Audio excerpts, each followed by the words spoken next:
नमस्कार दोस्तों, अगर मन बना ही लिया है ऊंची उड़ान का तो कद क्या देखना आसमान का। तो दोस्तों नमस्कार, आप सभी को सिक्योर 60 एजुकेशन चैनल पर मैं संजय सर आपका बहुत बहुत स्वागत करता हूं, अभिनंदन करता हूं। दोस्तों पहले प्रश्न के साथ आगे बढ़ रहे हैं, ठीक है ना। आज का आपकी स्क्रीन के सामने ये रहा पहला प्रश्न।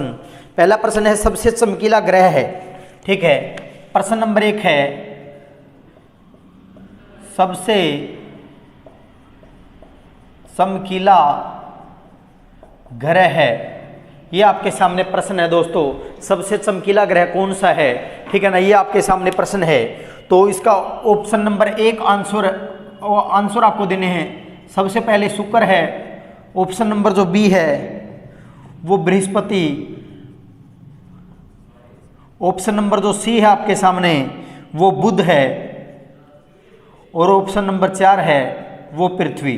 तो जल्दी जल्दी से सभी आंसर करेंगे, जल्दी जल्दी से सभी आंसर करेंगे कि इसका सही उत्तर क्या होने वाला है। जल्दी जल्दी से आंसर करें दोस्तों, जल्दी जल्दी से आंसर करने की कोशिश करें। क्या होगा सही? सबसे चमकीला ग्रह है, शुक्र है, बृहस्पति है, बुध है, पृथ्वी है। तो ऑप्शन नंबर 1 आपका बिल्कुल सही हो जाएगा। सबसे चमकीला ग्रह शुक्र है। अगर बृहस्पति की बात करूं तो सबसे बड़ा ग्रह है, सबसे बड़ा ग्रह है। अगर शुक्र की बुध की बात करूं तो सबसे छोटा ग्रह है, और पृथ्वी नीला ग्रह है। यह भी आपको पता होना चाहिए। अगर बृहस्पति की बात करूं तो सबसे बड़ा ग्रह है, सबसे छोटा बुध है, अगर पृथ्वी की बात करूं तो नीला ग्रह है, नीला ग्रह इसे कहते हैं। तो एक प्रश्न के माध्यम से 4 आपको प्रश्न आपके हो जाएंगे और बहुत ही उम्दा आपकी तैयारी हो जाएगी, ठीक है ना। अगले प्रश्न की ओर बढ़ते हैं दोस्तों। अगला है निम्न में से सही सुमेलित है। निम्न में से सही सुमेलित है, यह आपका प्रश्न है, ठीक है ना। ऑप्शन नंबर जो 1 है वो है दास प्रथा की समाप्ति। अकबर के संबंध की बात है ये। दास प्रथा की समाप्ति कब की? दास प्रथा की समाप्ति 1562 में। ऑप्शन नंबर 2 है तीर्थ यात्रा कर की समाप्ति, तीर्थ यात्रा कर की समाप्ति 1563 में। ऑप्शन नंबर 4 है जजिया, 3 है जजिया कर की समाप्ति 1564 में। ऑप्शन नंबर 4 है ये सभी। तो जल्दी जल्दी से आंसर करेंगे भाई, सभी विद्यार्थी जल्दी जल्दी से आंसर देने की कोशिश करें, ठीक है ना।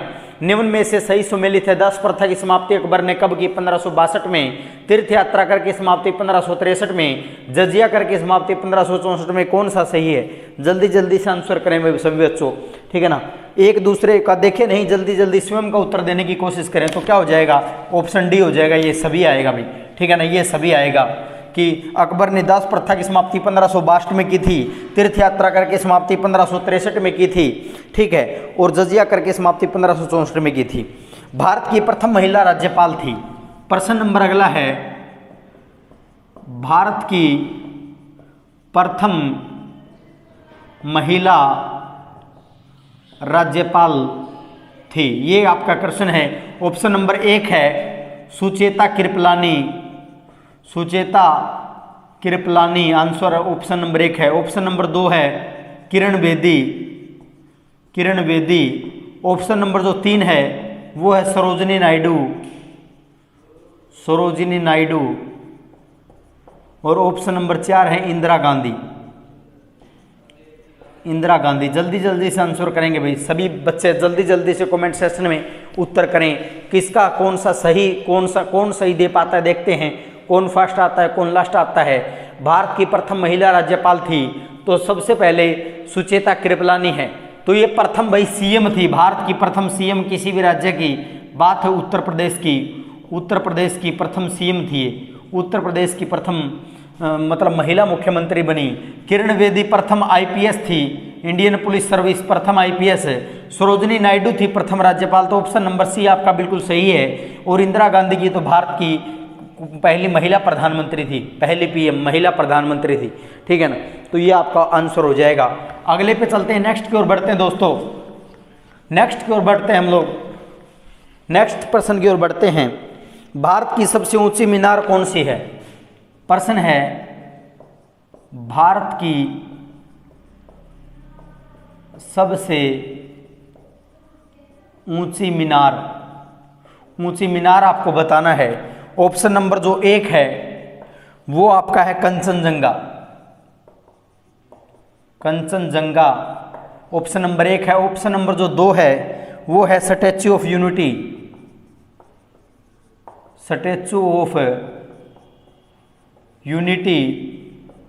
ऑप्शन नंबर जो 3 है वो हो जाएगा आपका थार, ठीक है ना। ऑप्शन नंबर 4 है वो हो जाएगा कुतुब मीनार, कुतुब मीनार। तो जल्दी जल्दी से आंसर करेंगे भाई सभी बच्चे, जल्दी जल्दी से आंसर इसका करने की कोशिश करें। और निम्न में से भारत की सबसे ऊंची मीनार कौन सी है, तो ये आपका प्रश्न है। तो जल्दी जल्दी से आंसर करें आप लोग, ठीक है। क्या आंसर होगा, तो ऑप्शन हो जाएगा कुतुब मीनार। कुतुबुद्दीन ऐबक ने इसको बनाया था, ठीक है ना। कुतुबुद्दीन किसने बनाया था, कुतुबुद्दीन ऐबक ने इसको बनवाया था, ठीक है ना। कंचनजंगा भारत की सबसे ऊंची चोटी है, भारत की सबसे ऊंची चोटी है, ठीक है। अगर स्टैच्यू ऑफ यूनिटी भारत की सबसे ऊंची मूर्ति है, भारत नहीं विश्व की सबसे ऊंची मूर्ति है। थार भारत का सबसे बड़ा रेगिस्तान है, भारत का सबसे बड़ा रेगिस्तान क्या है, थार मरुस्थल है। तो तीनों ही आंसर हम करेंगे इससे, ठीक है ना। तीनों ही आंसर हमने देखे बिल्कुल सही से। अगले प्रश्न की ओर बढ़ते हैं दोस्तों, नेक्स्ट प्रश्न की ओर रुख करते हैं हम लोग। नेक्स्ट प्रश्न है, निम्न में से कौन संगत है, संगत बताना है।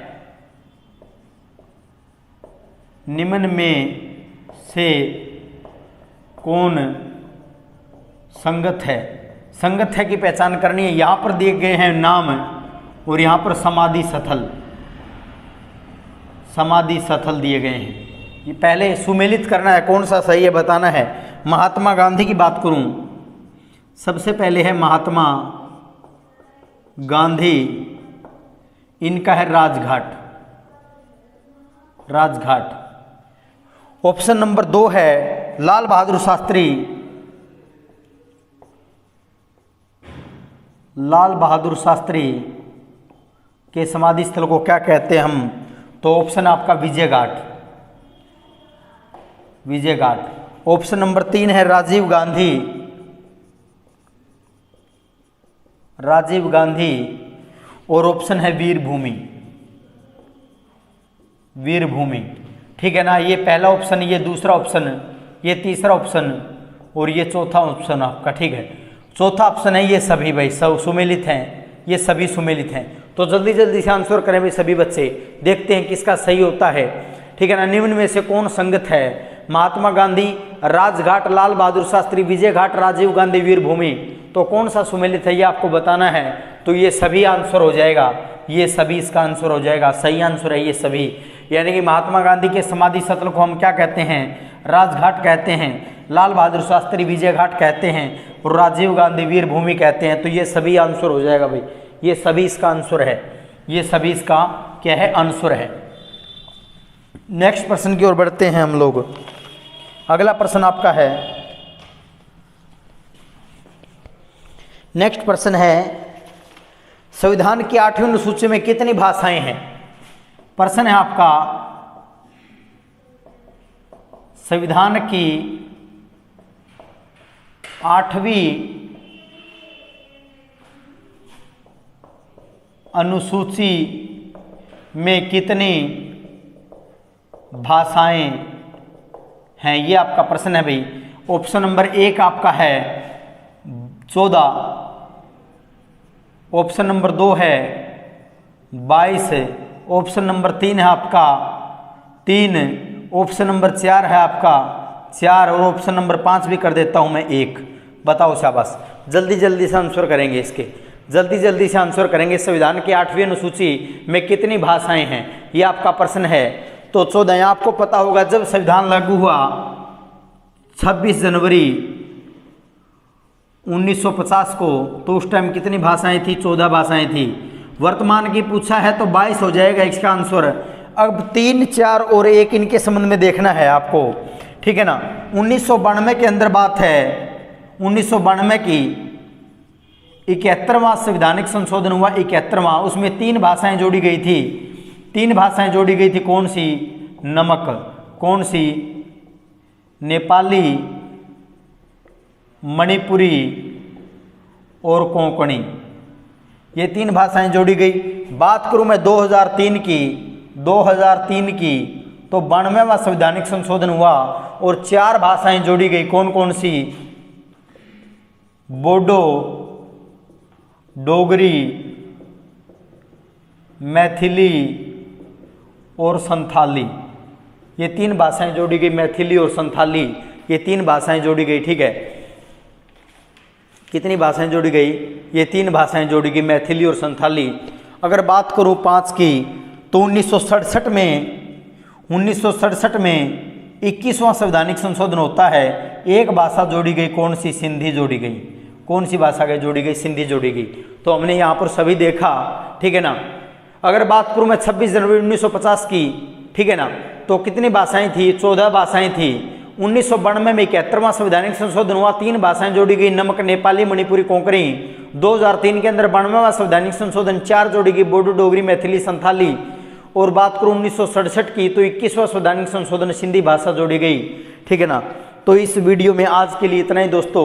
अगली नेक्स्ट वीडियो में हम ज़्यादा क्वेश्चन करेंगे इससे भी, ठीक है ना।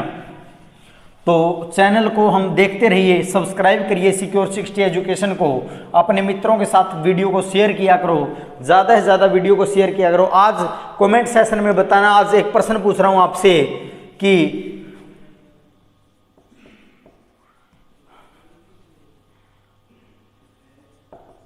अंडर 90 क्रिकेट विश्व कप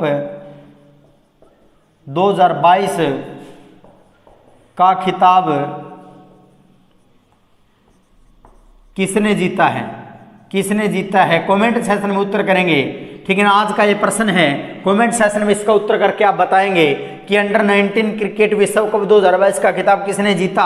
और आपको उपविजेता भी बताना, भाई उपविजेता भी बताना है, ठीक है ना। जो बताएगा उसका नाम मैं अगली वीडियो में लेऊंगा। जो इसका सही आंसर देगा उसका जो नाम है वो हम नेक्स्ट जब वीडियो बनाएंगे, अपने लेक्चर रहेगा, अगला लेक्चर कल यानी कि लेक्चर रहेगा, कल में मैं घोषणा करूंगा उसके नाम की, ठीक है ना। तो विजेता का आपको नाम बताना है, नाम बताना। जो इसका टीम का सही आंसर देगा उसका मैं अपनी क्लास के अंदर नाम लेऊंगा, ठीक है ना। उसका पूरा एड्रेस मैं बताऊंगा कि इसने सही उत्तर दिया है, उसको हम इनाम भी देंगे, ठीक है ना। नमस्कार, जय हिंद, जय भारत दोस्तों।